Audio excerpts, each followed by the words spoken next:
Olá, você está no canal Mais Pague.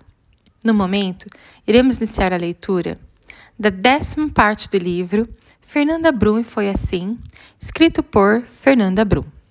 Palavras sobre o divórcio. Nesse momento, eu quero falar sobre o que foi o divórcio de meus pais e como me senti. Até agora, eu disse somente o quanto tive de ser forte e madura. Era o que eu pensava ser, mas a realidade foi outra, bem diferente. Naqueles dias, me senti de muitas formas e não consigo expressar bem em algumas linhas. Eu me sentia amputada do meu futuro e de toda a segurança que eu tinha em meus pais, como criança e adolescente. Rasgada ao meio é uma outra palavra que pode expressar um pouco a situação em que eu me encontrava. Eu estava congelada por fora, fazendo um bom papel diante da família, mas emocionalmente não tinha mais por onde sangrar. Meu pai foi roubado de mim de uma vez, e apesar da sua presença me doer tanto quanto sua ausência, eu continuava fingindo. Não pude vivenciar corretamente o que estava sofrendo, até que me tornei adulta e comecei a fazer terapia com um psicólogo cristão. O abuso e a violência emocional que estavam sobre mim, de fato, só vieram à tona durante uma consulta. Dar nome aos sentimentos foi um outro longo caminho para ser curada. Eu sofria de raiva contida. Eu me sentia roubada de tudo, mas não conseguia dizer a ninguém. Tornei-me indiferente à minha mãe e passei a rejeitá-la e a culpá-la pelo divórcio, por ter mandado meu pai para fora de casa. Essa era a minha visão dos fatos.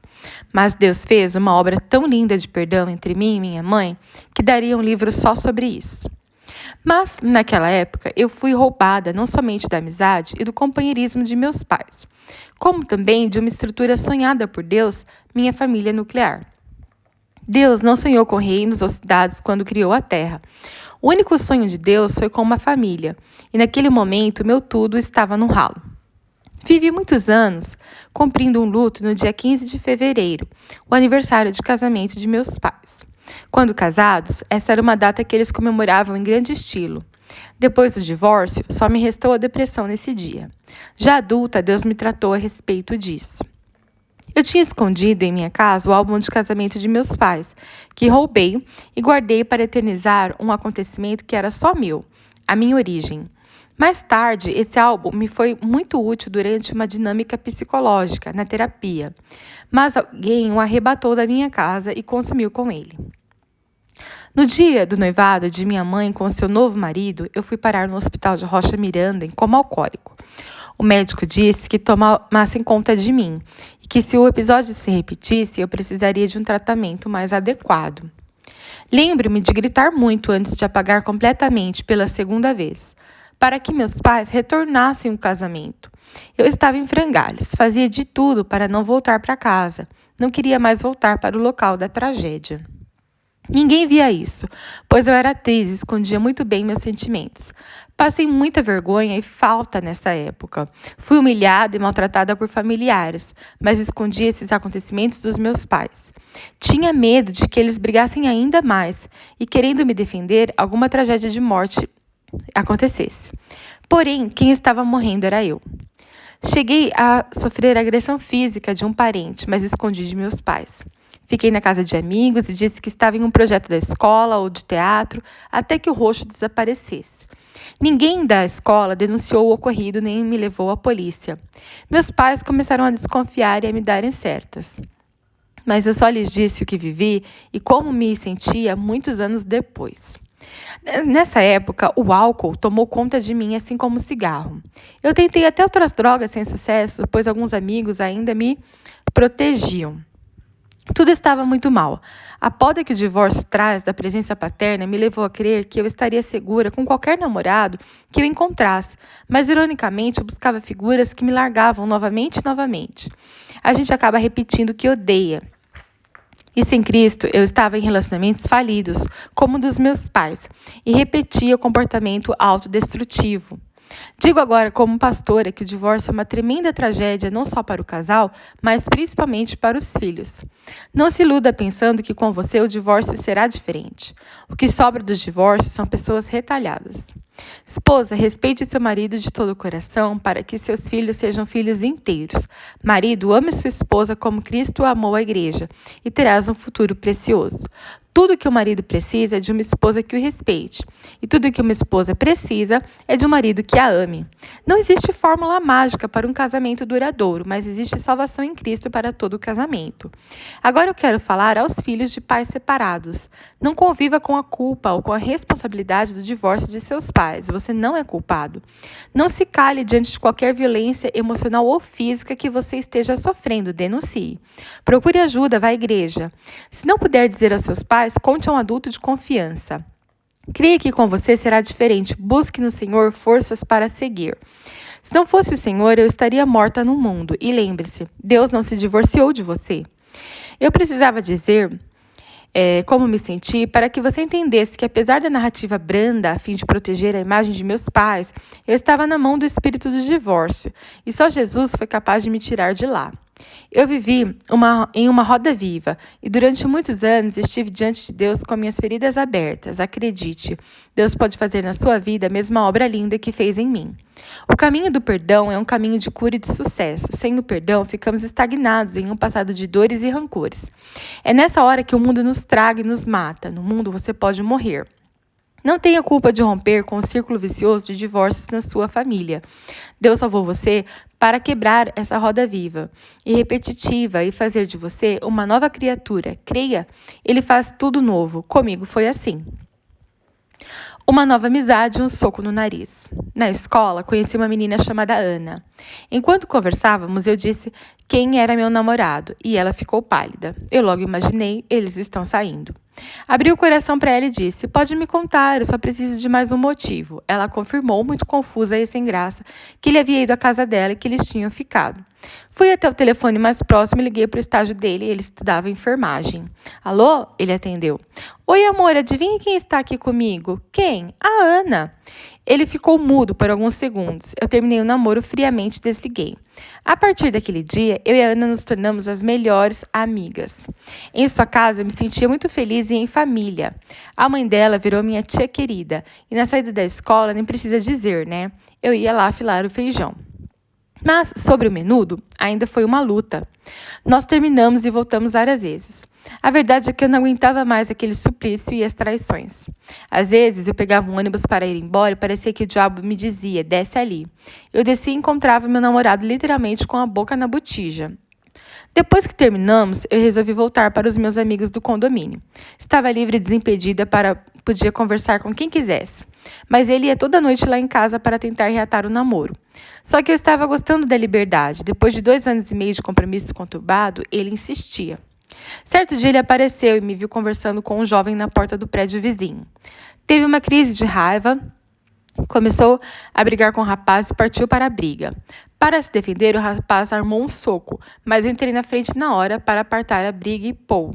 O soco acertou em cheio no meu nariz e na minha alma. Não me faltava mais nada. Quis ficar ali no chão. Para que me levantar? Eu estava literalmente dormente naquela hora. Ninguém me viu. Os dois tentaram me acudir, mas eu os coloquei para correr. Fui para a casa da tia Madalena, fiquei na cama dela chorando e olhando meu nariz torto no espelho. Olhei no fundo dos meus olhos e me perguntei o que estava acontecendo. Não obtive resposta. Minha alma se calou profundamente.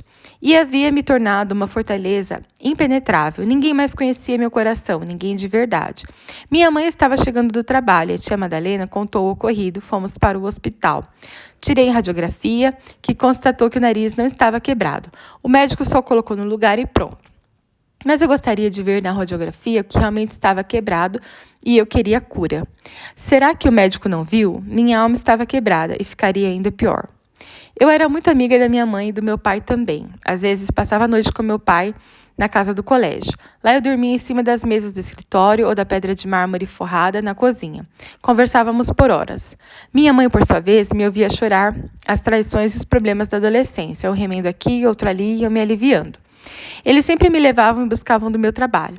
Eu virava madrugadas no estúdio gravando jingles e vocais. Também cantava na noite com banda ao vivo, e lá estavam eles e seus amigos. Meus pais eram muito presentes, e às vezes eu até ficava confusa sobre estarem realmente separados.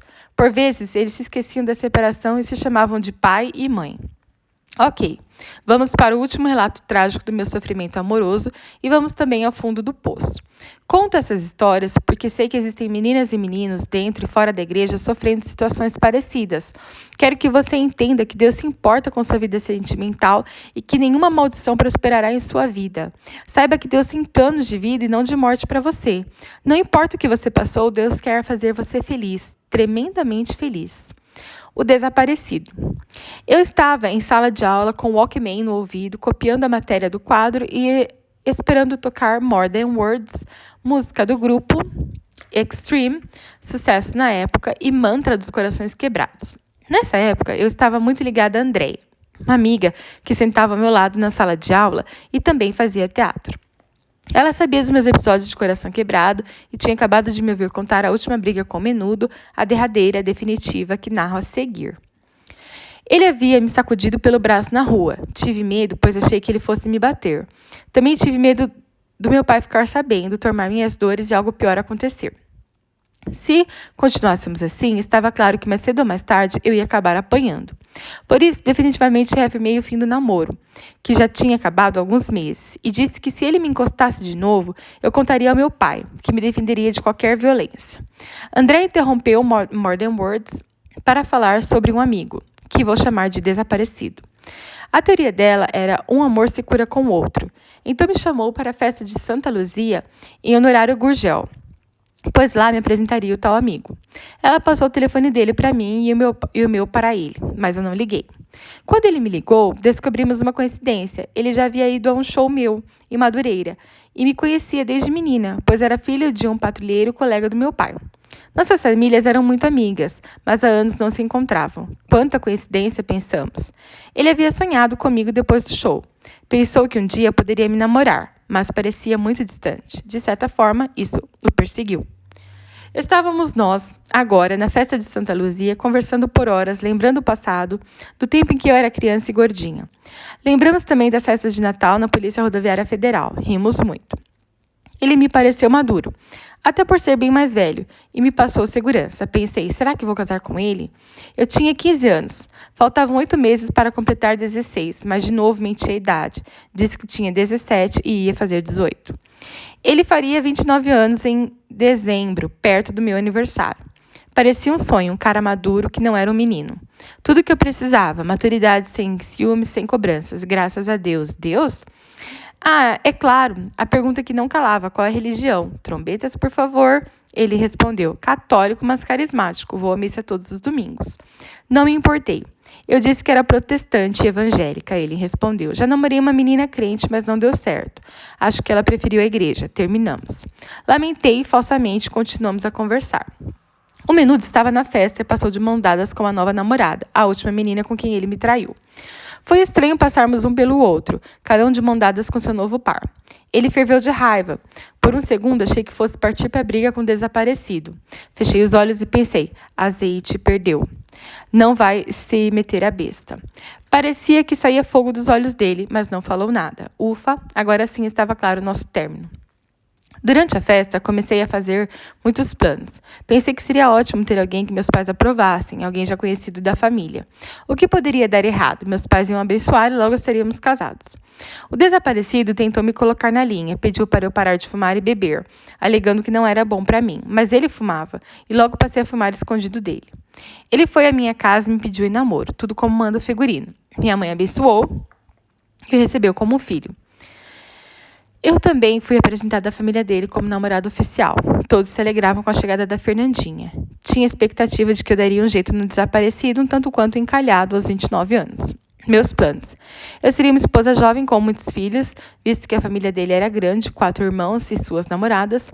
Logo me sentia em família. Eu me divertia com minhas breves cunhadas, a casa era festeira. Ao contrário dos outros namorados, a presença dos pais era fundamental para as festas acontecerem. Eles estavam sempre presentes. Pois bem, essa era a minha nova vida, uma nova família, novos amigos, outro ambiente.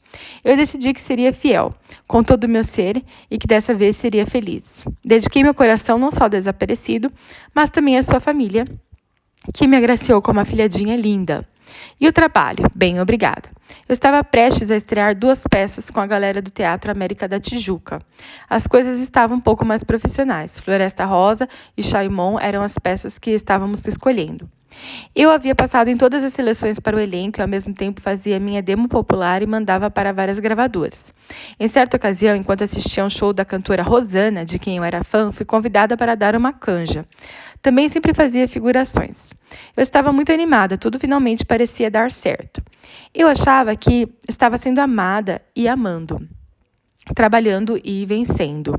Certo dia, na festa de rua, a Clarice, uma amiga do teatro, me disse que sua irmã tinha um recado para mim de uma entidade, uma pombagira de 7 saias. Eu fiquei curiosa e deixei que ela falasse. Ela disse: "Está pensando que é ele, né?" E deu uma gargalhada. Fiquei olhando fixadamente e pensando: "Tá amarrado, vai ser, vai ser." Ela riu e falou com sotaque: "Pode ser que sim, pode ser que não, quem sabe?" E gargalhou mais uma vez. "Que raiva, que bicho chato, não se mete. Eu vou ser feliz agora, tenho certeza." Obrigada por acompanhar a leitura da 10ª parte do livro Fernanda Brum, e foi assim.